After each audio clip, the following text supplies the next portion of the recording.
মালদার চাঁচল একসময় পরিণত হয়েছিল আতঙ্কের উপত্যকায়। ধারাবাহিক খুন ও অপরাধের তদন্তে নামেন ডিএসপি রাজীব শ্রীবাস্তব ও তার সহকারী সিরাজ আলম। তদন্তের সূত্র গিয়ে পৌঁছয় দুই অপরাধী, বাচ্চু মণ্ডল ও খোকনের কাছে, যারা কাজ করছিল এক অজ্ঞাত পরিচয় অপরাধ জগতের নিয়ন্ত্রক ভাইজানের সাথে। তদন্তে উঠে আসে বহু বছর আগের এক প্রেম, অপমান ও প্রতিশোধের কাহিনী। জগজীবনপুরের সাঁওতাল যুবক রোহিত মুর্মু, যাকে ভালোবাসত সিংহবাড়ির কন্যা নিহারিকা, অপমানের প্রতিশোধ নিতে রোহিত জড়িয়ে পড়ে ভাইজানের চক্রে, আর সেই পথেই তার পতন। শেষ পর্যন্ত রাজীব এনকাউন্টারে শেষ করে ভাইজানকে, কিন্তু মৃত্যুর আগে ফাঁস হয়ে যায় এক ভয়াবহ সত্য: নিহারিকা আসলে ভাইজানের মেয়ে রোশনি, যাকে প্রতিশোধের অস্ত্র হিসেবে ব্যবহার করা হয়েছিল। কিন্তু গল্প এখানেই শেষ হয়নি। ঘটনার গতি ত্বরান্বিত হয় এরপরে। জানতে পড়ে ফেলতে হবে দেবদীপ চক্রবর্তীর লেখা আগামী উপন্যাস বিষকন্যা। 2024, কলকাতা।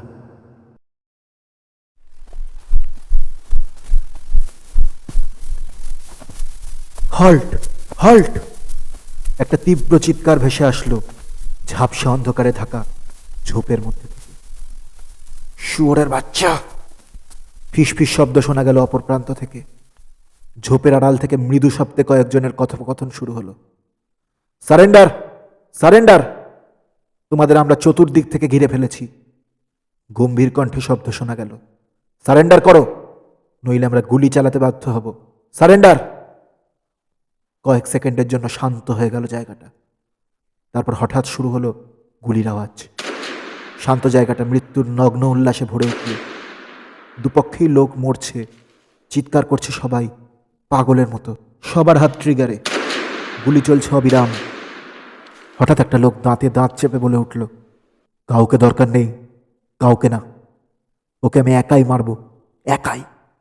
যেখানেই লুকিয়ে থাকুক আমি খুঁজে বের করে মারব। লোকটি এগিয়ে গেল সামনের দিকে। গুলি থামলো হঠাৎ। যাবেন না স্যার, রিস্ক হয়ে যাবে। ওদিকে কতজন আছে সে বিষয়ে আমরা নিশ্চিত নই। যাবেন না। আমাকে যেতেই হবে, যেতেই হবে। গর্জন করে উঠল একগুয়ে লোকটি। প্রণবের মৃত্যুর প্রতিশোধ নিতেই হবে আমাকে। শান্ত করতেই হবে এই চাঁচলকে, করতেই হবে। শত বারণ সত্ত্বেও শেষ অবধি লোকটা রিভলভার ত্যাগ করল। এগিয়ে গেল সামনের ঝোপটার দিকে। হঠাৎ ঝোপের আড়াল থেকে পরপর গুলির আওয়াজ, তার সাথে একটা আর্তনাদ, আহ! এরপর একে একে গোপন কুঠুরি থেকে মুখগুলো বেরিয়ে এলো। গুপ্ত স্থান থেকে বলে উঠল ফিস ফিসিয়ে তারা, বহুত পার বেড়েছে তোর, তাই না? বহুত পার বেড়েছে।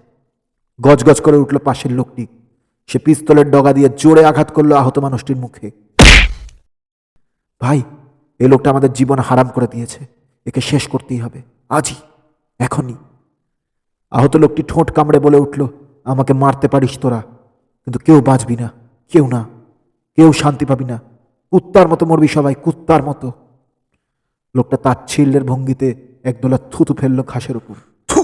অপর পক্ষের লোকটা রেগে চিৎকার করে উঠল, মৃত্যু যন্ত্রণা কি জানিস অফিসার? আমরা জানি। প্রতিদিন আমরা মৃত্যুর সাথে পাঞ্জা লড়ি। মরার ভয় আমাদের দেখাস না। লোকটি বলে উঠল, অফিসার যা, তোকে আর একটা সুযোগ দিচ্ছি, পালা, যা পালা। আহত লোকটি তখন নিরুপায়। সে জানে এই কথার মানে কি। সে চিৎকার করে উঠল রাগে, যন্ত্রণায়। বন্দুক তাক করলো অপর পক্ষের লোকটি। হেসে উঠল খিলখিলিয়ে, যেন সাক্ষাৎ নরপিশাচ। ট্রিগারে আঙুল দিল সে। পরপর দুটো গুলি এসে লাগলো মানুষটির বুকে। ছিটকে পড়ল মানুষটা আর্তনাদ করে। এমন সময় ঝোপের ভেতর থেকে সম্মিলিত চিৎকার শোনা গেল, হল্ট, হল্ট! এপাশের লোকটি বলল, কুত্তার দল এসেছে, চল একটু শান্ত করে দিই মালগুলোকে। ফায়ার! অপর পক্ষ থেকে শোনা গেল। পরপর গুলি চলতে লাগলো অন্ধকারের বুক চিড়ে।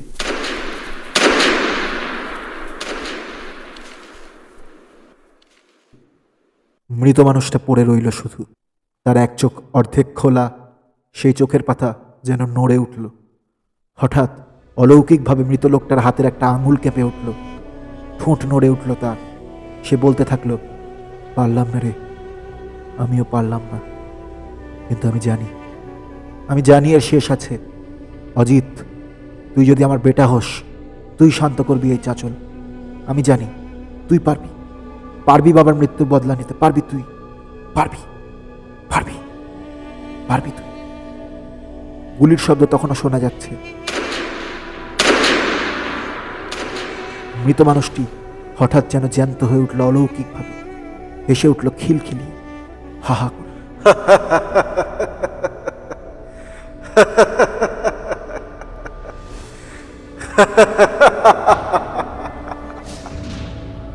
বাবা! অজিতেশ ছপ করে উঠল বিছানা ছেড়ে। সে দেখল তার শরীর ঘামে ভিজে গেছে। হ্যাঁ, আবার আবার সেই এক স্বপ্ন। এই স্বপ্ন গত কয়েক বছর ধরে তাকে মানসিকভাবে শেষ করে দিয়েছে, কিন্তু সে জানে না এই স্বপ্নের অর্থ কি। পরবর্তী অংশ জানতে অবশ্যই ফলো করুন আমাদের ইউটিউব চ্যানেল, সাবস্ক্রাইব করুন, লাইক করুন এবং শুনতে থাকুন দেবদীপ চক্রবর্তীর লেখা বিষকন্যা।